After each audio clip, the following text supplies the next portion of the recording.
Good morning. Ngasi numaju numit ki card ki message ye ngasi numaju numit aham bata khoi ge number se 156 leire aduga color dana pink color gumba kai gumba dumaina set pi ko dress se aduga amana khoina chak thongba da hapa ya base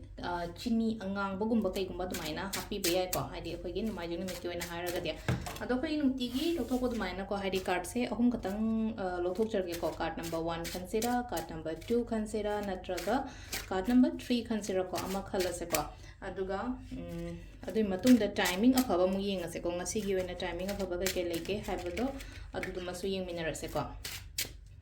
do se da card se ko marak tagi sesina ko gi card number 1 oi deni ko sesina ko gi card number 2 sesina ko gi card number 3 ko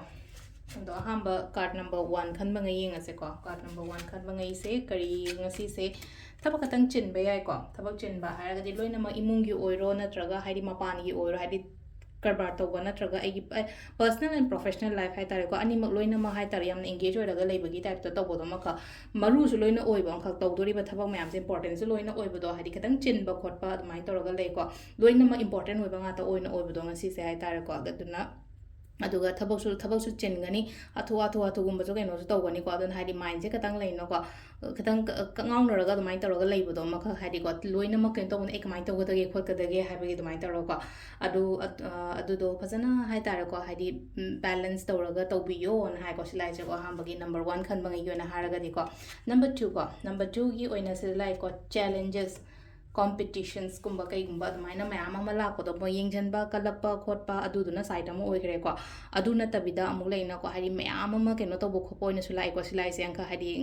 akoina hari samna habada thabok mukta tawraga su hari competitions mayam ama leibo do hari silai competitions lei haragadi ai shu competitions le yaw de ya de ai mai pak ta ya de haina khalaga dumaina thaba inkhang tawbiyo ko silai ko meaning jale kalak le khotle ai di ka meaning jalaga das meaning yam ingjale du na yadre khotre kana sungan khandaba yengning ai ingjanja suno ai ju ngamdaba ya de ko ai ju keno tawdaba ya de ko haina dumaina oina khanbiba ko sisina ko number 2 ko number 3 ko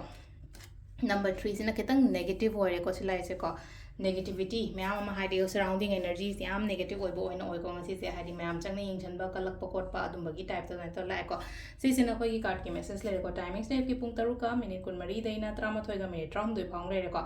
adagi mu 12 ga minute yankai dena pung 2 ga minute 13 phang le re aduga nungdang gi na 5 ga minute 38 dagi na 8 ga minute 98 phang le ko aduga ahingi na 12 ga minute 36 daina pung 2 phang le ko aduga nungalam dagi na 3 ga minute 9 dagi na pung mariga minini futare phawne ko sisina khoigi ngasi gi oina afaba timing ko ado silere numajing numit ki card ki message se ma'am thank you